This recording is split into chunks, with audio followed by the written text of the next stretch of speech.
Meus queridos irmãos, a graça e a paz do nosso Senhor e Salvador Jesus Cristo, amém? Para mim é um motivo de alegria estar aqui nessa noite, né? Quero desde já agradecer as orações dessa amada igreja. Há 30 e poucos dias atrás, minha filha Rebeca nasceu, e glória a Deus, está tudo em paz, com Fernanda, com Rebeca. Agradeço a Deus e também as orações dos irmãos, amém?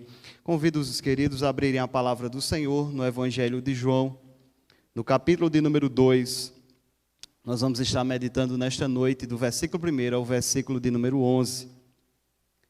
Você que está em casa, Evangelho de João, capítulo de número 2, do verso 1 ao verso de número 11.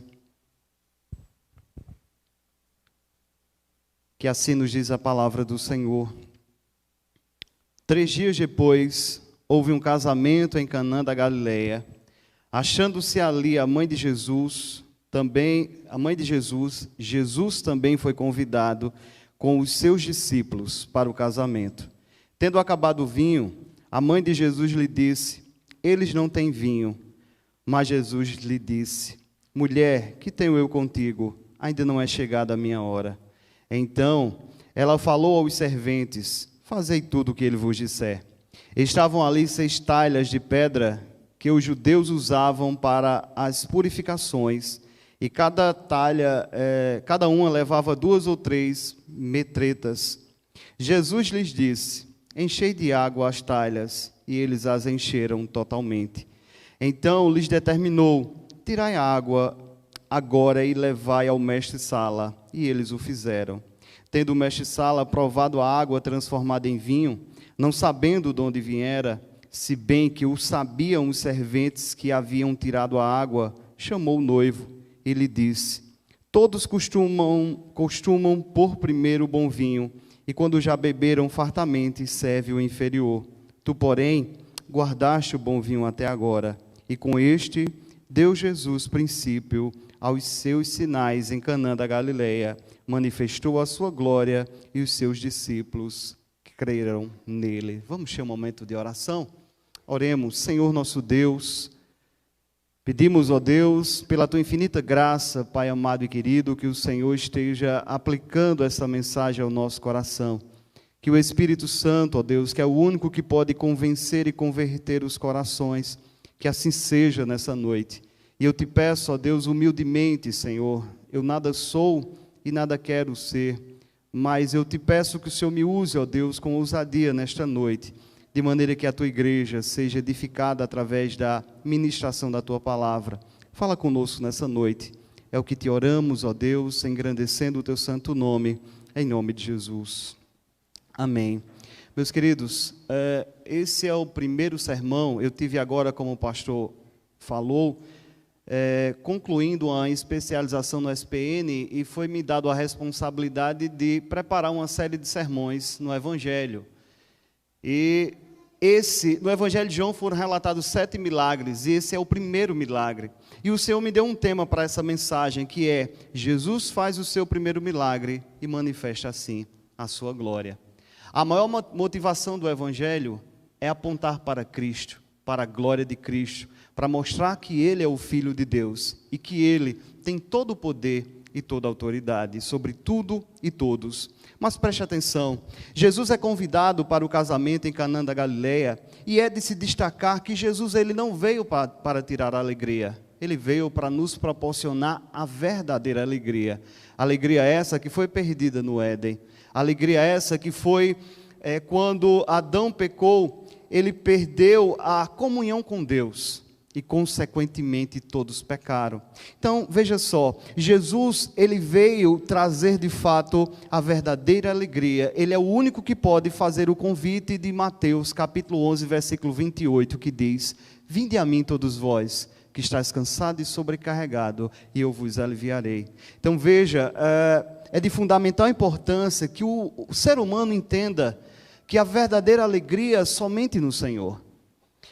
Vivemos um momento, o pastor acaba de citar, que não podemos perder o foco daquelas lições que o Senhor nos proporcionou nesse momento de pandemia.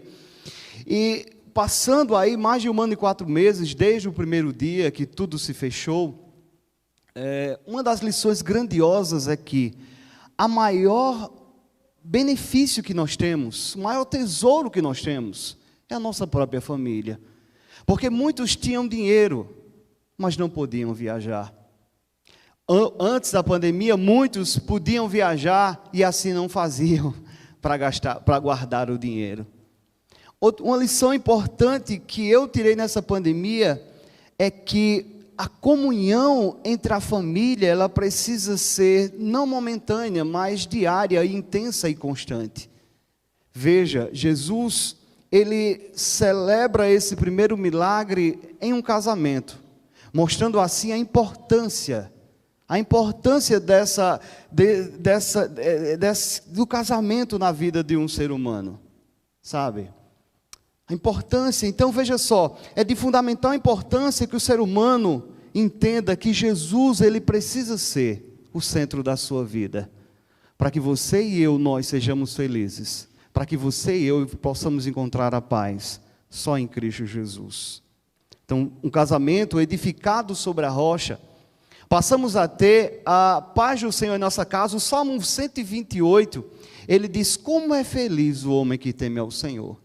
E ele ainda vai dizer o seguinte, no Salmo 128, que a mulher é como uma videira, os filhos, a roda da mesa, e ele vai destacar essa coisa que é de fundamental importância: como é feliz o homem que teme ao Senhor. Ainda vai dizer: do trabalho das tuas mãos comerás, feliz serás, e tudo te irá bem.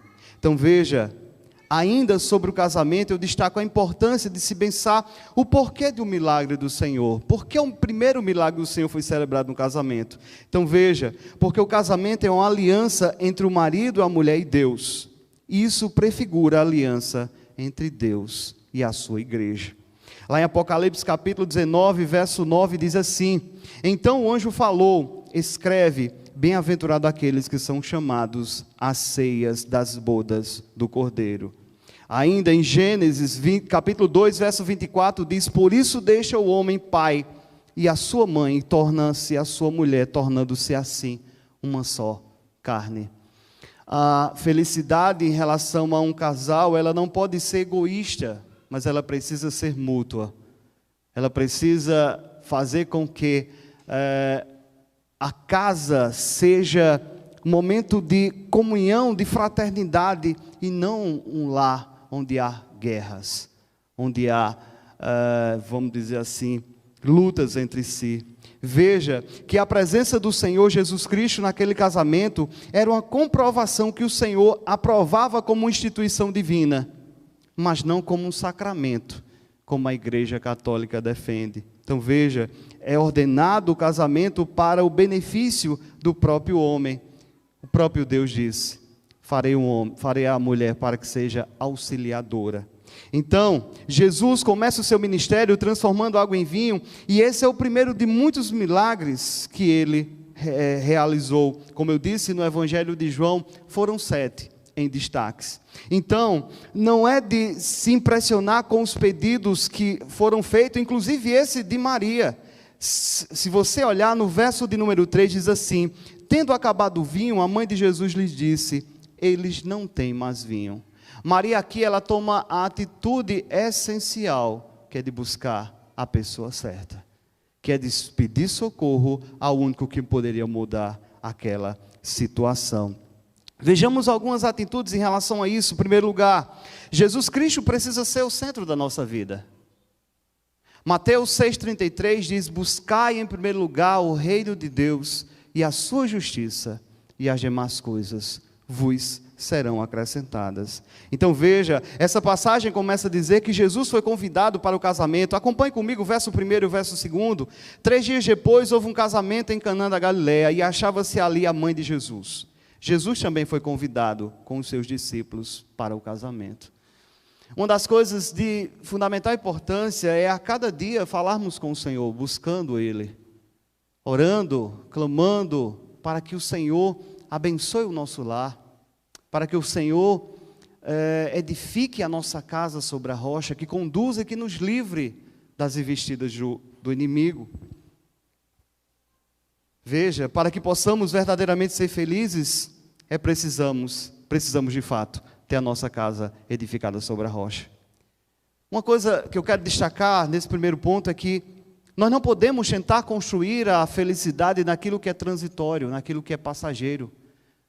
Como disse, o dinheiro, nesse momento de pandemia, ele veio, gente fazendo uma reflexão sobre o dinheiro em si, a gente vai ver que pouco se importou a conta bancária que a pessoa tinha. Conheço o testemunho de um homem que ofereceu R$1 milhão para que fosse curado. E o dinheiro não pôde trazer a sua cura. Faleceu no começo da pandemia. Veja,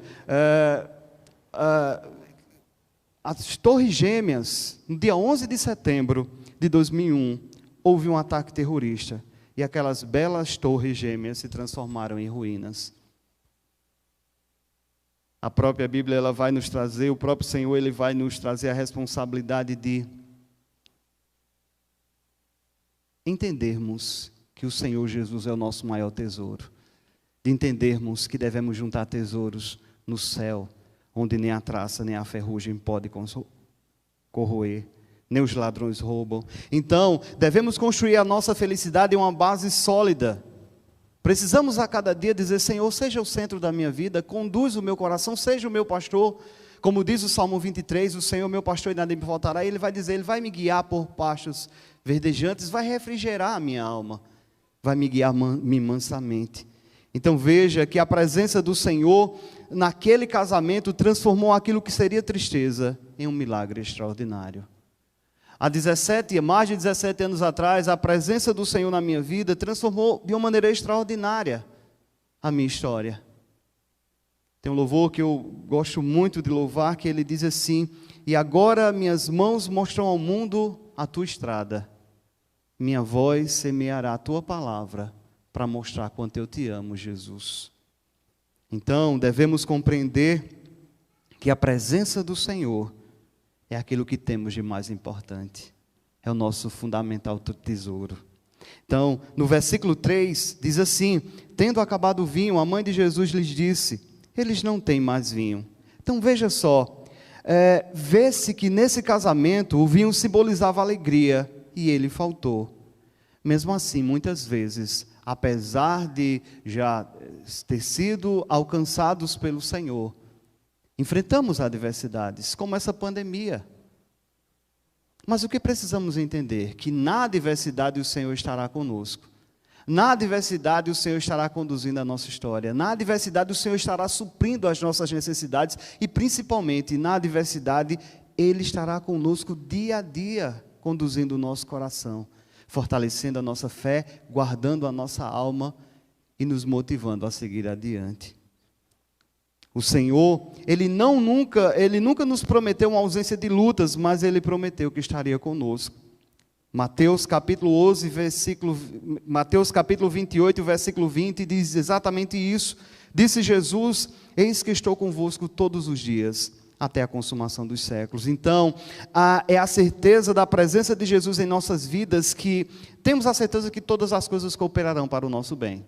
Temos a certeza que, como ouvi certa vez um pregador falar, o seguinte, ele disse: Deus não nos prometeu uma viagem tranquila, mas Ele nos prometeu uma chegada segura.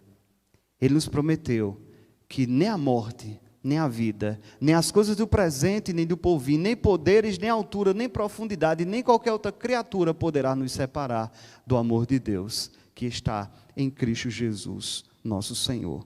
Então veja, assim como Maria, nós precisamos levar o problema à pessoa certa. Versículo 3 destaca isso. Ela chega até o Senhor e diz: faltou vinho, eles não têm mais vinho. Então, seria uma vergonha naquele casamento o vinho acabar, porque ali era o símbolo da alegria. Era a mesma coisa que você convidar alguém para almoçar na sua casa e ali não ter comida para servir as pessoas. Imagina só, que decepção para aquele casamento. O Senhor, assim que aquele problema foi diagnosticado, ele foi logo solucionado, pois foi apresentado ao Senhor Jesus Cristo. Um conselho que eu trago para nós nessa noite é: não deixe que o problema na sua vida crie raízes. Enfrente ele, não fuja do problema. Enfrente ele. Apresente ele ao Senhor Jesus. E ele pode mudar qualquer situação. Enfrentei uma situação em Boqueirão há um tempo atrás que um jovem casal, por conta de uma simples pergunta, o marido não quis responder, e aquilo trouxe mal-estar dentro daquela casa, a ponto deles pensarem em se separarem. Outra coisa de fundamental importância para as nossas vidas é entender que no casamento não pode ser edificado somente por uma pessoa. Devemos estar juntos, caminhar lado a lado. Devemos dar as mãos. O pastor Hernandes Dias Lopes, falando sobre casamento, ele deixou uma coisa de fundamental importância. Aquilo, há muitos anos atrás, eu ouvi esse sermão e ficou marcado ao meu coração. Um jovem casal era noivo, estava já com o seu casamento marcado, e eles fizeram um trato entre si. Disseram, vamos casar, e nós vamos ter 15 anos trabalhando muito duro, muito forte. Todos os dois eram formados, e eles disseram, vamos trabalhar durante 15 anos, depois dos 15 anos, nós vamos ter uma poupança boa, nós vamos ter talvez alguns bens, e poderemos fazer todas as viagens que a gente almeja para a nossa vida. Passando aqueles 15 anos, aquele casal trabalha esses 15 anos com muita força, mas passados esses 15 anos, em vez de eles estarem gozando de viagens, eles estavam assinando a separação, porque eles se tornaram inimigos dentro da sua própria casa.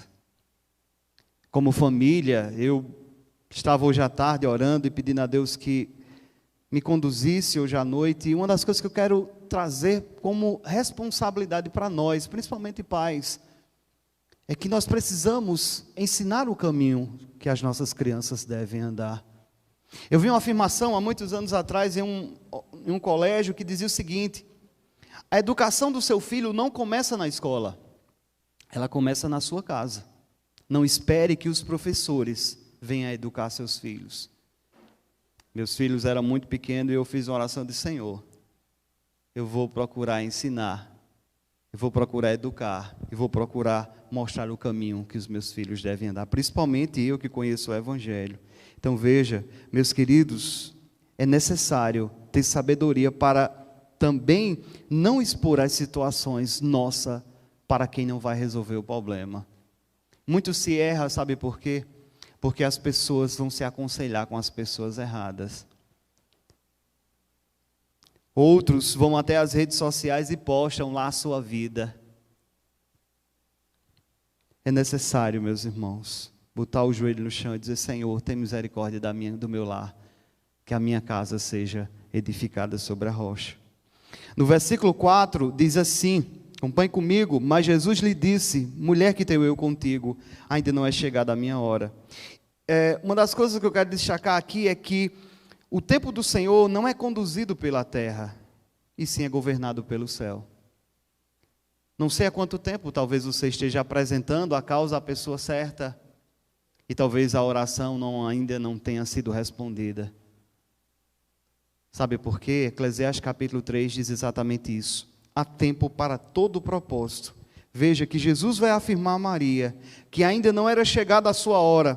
Com isso vemos a importância de quem, não importa de quem vem o pedido, pois ele só será concedido quando o Senhor já predeterminou na eternidade. Então veja, Jesus sempre destacou que a sua vida, que o seu ministério era determinado pelo Pai.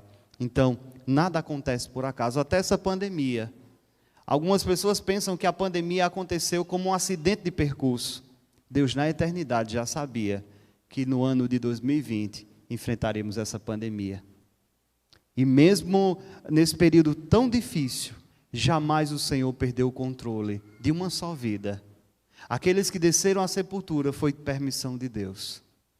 Aqueles que desceram à sepultura, aqueles que não contraíram o Covid, eu particularmente acredito que não contraí. E se contrair, nem sentir sintomas nem nada. Mas ou com Covid ou sem Covid, Deus é bom. Deus está no controle. Sabe? Deus é bom em todo o tempo. Quero destacar uma segunda coisa nessa mensagem. Veja só, o mais importante, mesmo enfrentando dificuldade, é obedecer ao Senhor. Como eu disse, não importa quanto tempo você está orando, não importa a tempestade que você esteja enfrentando, confie no Senhor. A tua vida não está no altar do Senhor, você não tem apresentado essa causa ao Senhor, não desista. Não se torne desestimulado porque faz 1 ano ou 2 que talvez você tenha clamado ao Senhor e nenhuma resposta veio do céu. A Bíblia diz no livro de Daniel que Daniel passou 21 dias clamando ao Senhor, sem vir resposta alguma. Mas no 21º dia, um anjo chega para Daniel e trata ele como Daniel, servo muito amado. Desde o primeiro dia que aplicasse o teu coração, foram ouvidas as tuas palavras, e eu estou aqui. Então veja, ainda sobre o pedido de Maria, vemos que ao invés de ela se sentir constrangida com a resposta de Jesus, quando ele diz, mulher que tenho eu contigo, ela dá uma ordem aos serventes, está aí no verso de número 5, ela diz, fazei tudo que ele vos disser. Essa importante afirmação de Maria também serve para nós, como povo escolhido do Senhor, temos que obedecer às suas ordens, ainda que aos nossos olhos pareçam impossíveis. Deus nos deu a missão, hoje é o dia do adolescente, você adolescente saiba que Deus tem um propósito na tua vida. E nada pode impedir os propósitos de Deus. Mas obedeça ao Senhor. Aonde você estiver, obedeça. Seja luz, aonde você chegar. Então veja, eles obedeceram a ordem de Jesus, veja o versículo 6. Estavam ali 6 talhas de pedra que os judeus usavam para as purificações. E cada uma levava 2 ou 3 metretas. Jesus lhe disse, versículo 7, Jesus lhe disse, enchei de água as talhas, e eles as encheram totalmente. Então, aquelas talhas tinham uma capacidade de armazenar 600 litros de água. Então veja, ao transformar aquela água em vinho, Jesus estava mostrando que a sua provisão ela é abundante na vida dos seus servos. O salmista no Salmo 37, ele disse que fui moço e agora sou velho, mas nunca vi o justo desamparado. O pastor Erinaldo, hoje ele está, acredito que em Goiás, ele sempre gostava de usar uma expressão que dizia o seguinte, aonde você estiver, conte mais um, Deus vai estar lá com você. Deus está conosco, Deus está no controle da nossa vida. Então veja, é necessário entender que o Senhor há de suprir, talvez não o luxo que queremos, mas a necessidade com certeza será suprida para a glória de Deus. Uma coisa digna de destaque a respeito desse sinal, desse milagre, a Bíblia de Genebra, na página 1231, ela faz o seguinte comentário, veja só. O primeiro sinal de Jesus transformou água em vinho em Canaã da Galileia. Este milagre significa a transformação da velha ordem, simbolizada pelos jarros de pedra, para guardar água, em atos usados no cerimonial de purificação. Na nova ordem, um vinho simbolizava a vida eterna no reino de Deus, através de Jesus Cristo. Ou seja, a lei, ela nos serviu de aio, como disse o apóstolo Paulo. A lei, ela só consegue mostrar a feiura do nosso pecado. Mas hoje, bendito seja Deus, que vivemos pela graça. Fomos alcançados pela graça e vivemos agora um período da graça. Louvado seja Deus. Terceiro ponto nessa mensagem, irmãos. Depois que obedecemos ao Senhor, Ele entra em nossa casa e transforma as nossas vidas. A presença de Jesus naquele casamento trouxe de volta a alegria, pois imagine se a história tivesse terminado com a palavra acabou o vinho. Seria decepcionante para aquela família. Veja, Jesus está no controle de tudo. Ele sabe o momento certo de agir. Jesus, ele veio ao mundo para cumprir o plano eterno de salvação. E assim, ele encerra a velha aliança das obras, quando ele disse, está consumado. Ele pagou um preço na cruz do Calvário, preço esse que nós não poderíamos pagar. Bendito seja Deus, que o Senhor nos amou, como diz João 3,16, porque Deus amou o mundo de tal maneira, que deu seu Filho unigênito, para todo aquele que nele crê, não pereça, mas tenha vida eterna.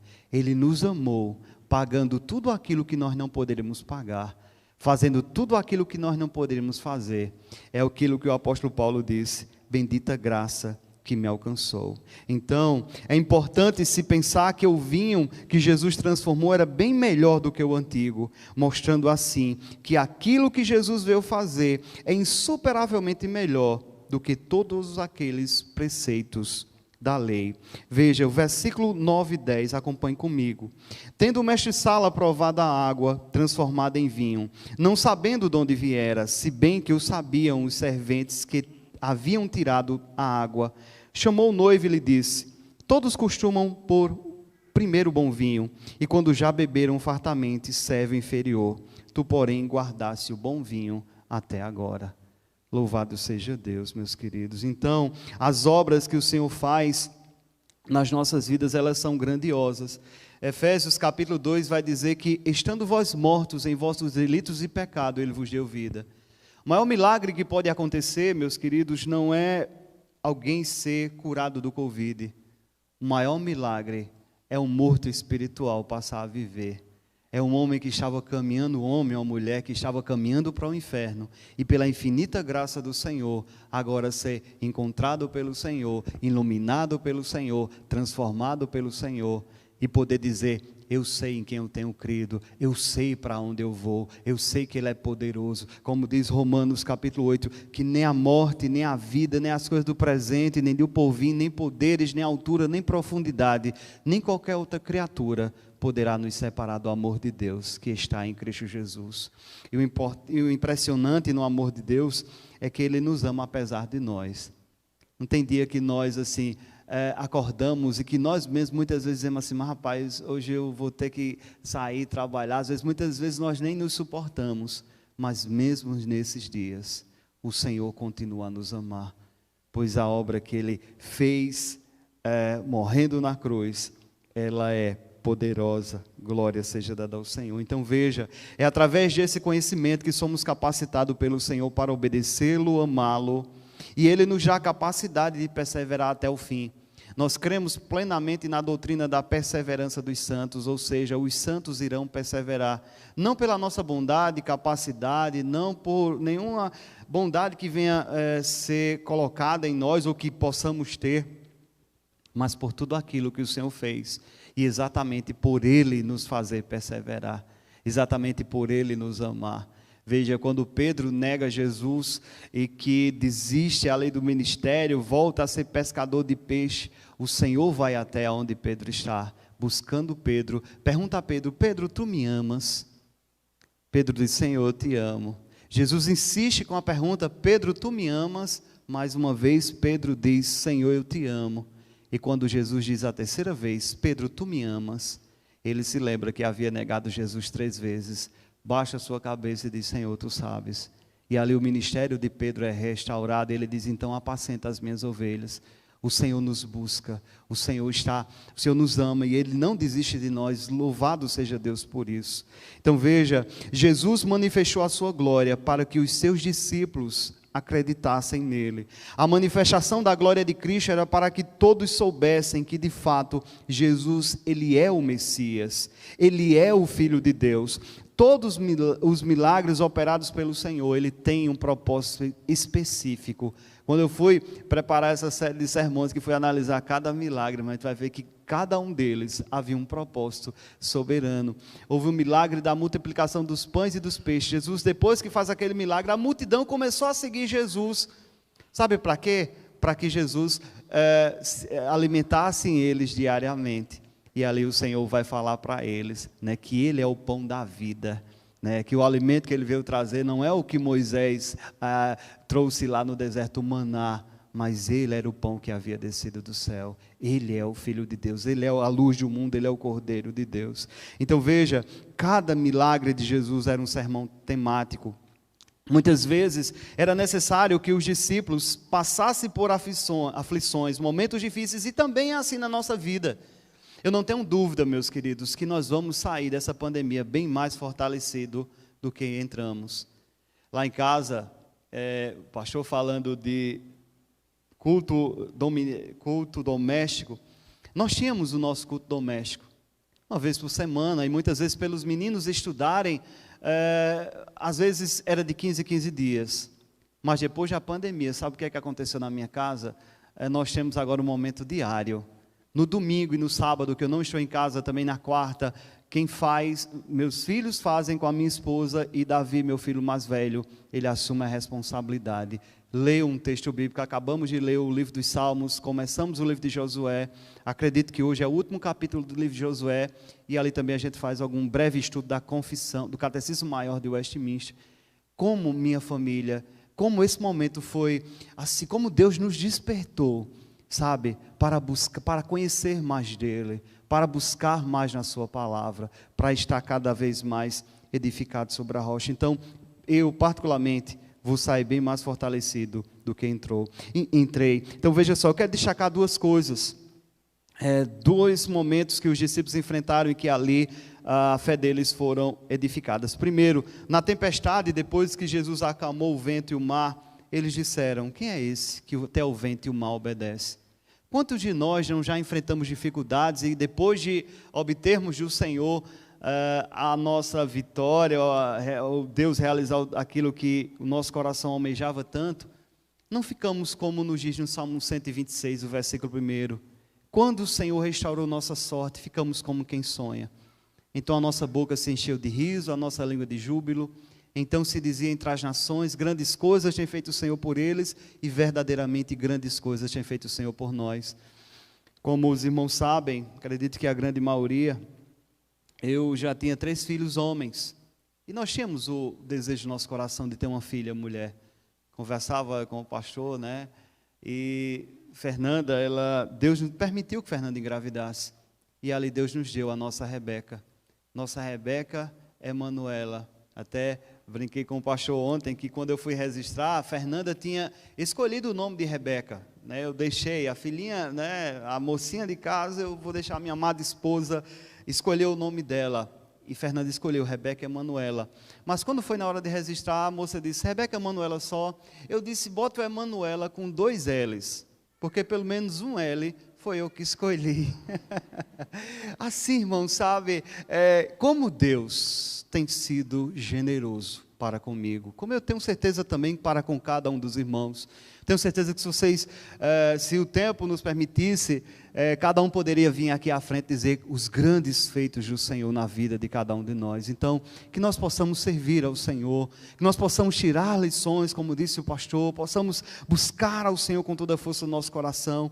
E como eu disse, uma segunda ocasião que os discípulos também foram edificados, foi na ressurreição de Cristo, quando Jesus disse a Tomé: põe aqui o teu dedo e vê as minhas mãos. Chega também a mão e põe ao meu lado.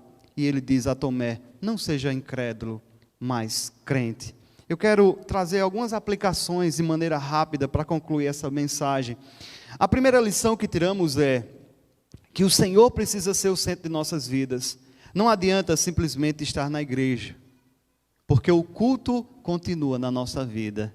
Nossa vida é um culto a Deus. O nosso lar precisa ser um lar de adoração ao Senhor. Nossa vida precisa ser a luz, ela precisa brilhar em meio às trevas. Então, aonde quer que chegarmos, que as pessoas possam olhar para nós e verem nós, homens e mulheres, adolescentes, comprometidos com o Senhor, que servem ao Senhor, que amam ao Senhor, que têm o Senhor como centro da sua vida. Façam planos, adolescentes, façam planos. Nós que somos casados, façamos planos, mas que todos os planos estejam em submissão à vontade de Deus. Segunda lição, irmãos, é que não importa o momento que você esteja vivendo, festa ou de luto, tenha sempre o Senhor ao seu lado, pois somente Ele pode transformar aquilo que seria uma decepção em alegria e consolo. Somente o Senhor pode mudar a nossa sorte, somente o Senhor pode ouvir as nossas orações, somente o Senhor pode de fato mudar as dificuldades da nossa vida. Terceira lição: a obediência nos faz ver os milagres de Deus em nossas vidas. Jesus disse a Marta: se creres, verás a glória de Deus. Creia que essa tempestade vai passar, vai chegar um dia que a gente vai poder jogar essas máscaras fora. Creia que o seu Deus, que o nosso Senhor continua sentado na sala do comando do universo. Creia que Ele já determinou o dia e a hora. Como eu disse, quando os discípulos estavam numa grande tempestade, aquela tempestade deixava fora do controle dos discípulos. Quando tudo foge ao nosso controle, elas permanecem sobre o controle do nosso Deus. Jesus, Ele veio andando por cima daquelas águas, por cima daquele mar revolto, e faz com que aquele vento se acalme, faz com que aquela tempestade se acalme. Então veja, quarta e última lição: com Jesus sempre temos um final feliz, pois haverá um dia em que acontecerá um grande banquete, muito maior e muito melhor, onde a igreja do Senhor, nós estaremos para sempre com o Senhor. Eu quero encerrar com uma afirmação que diz assim: nenhum sucesso na vida compensa o fracasso do teu lar. Nenhum sucesso.